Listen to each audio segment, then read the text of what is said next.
کچھ پڑھا گیا اور جو کچھ نہیں پڑھا گیا وہ سب اگر ایک کتابی شکل میں آ جائے گا اور نہ صرف اردو میں بلکہ انگریزی میں، تاکہ دوسرے لوگوں کو بھی پتہ چلے کہ اردو کے حقوق کیا ہیں آئینی اور قانونی، تو ان تک بھی پہنچے، تو جب ہم اپنی بات کریں، اپنا حق مانگیں، تو ان کو کوئی اعتراض بھی نہ ہو، ان کی سمجھ میں بھی آ سکے۔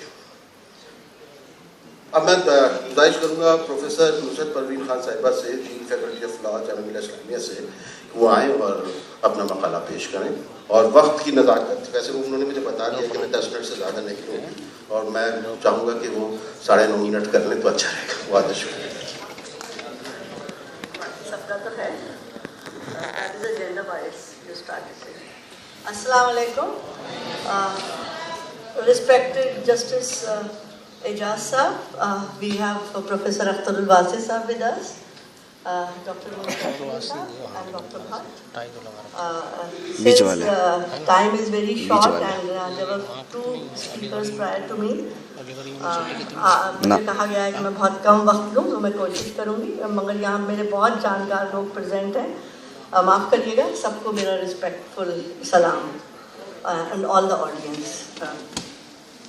جو آج کا ہمارا موضوع ہے جس پہ بات کرنے کے لیے یہ ورلڈ کانفرنس چل رہی ہے پلیس آف اردو، اور اس میں جو آج کا ہمارا اس سیشن کا جو ہمارا ٹاپک ہے place of Urdu in constitution and other laws,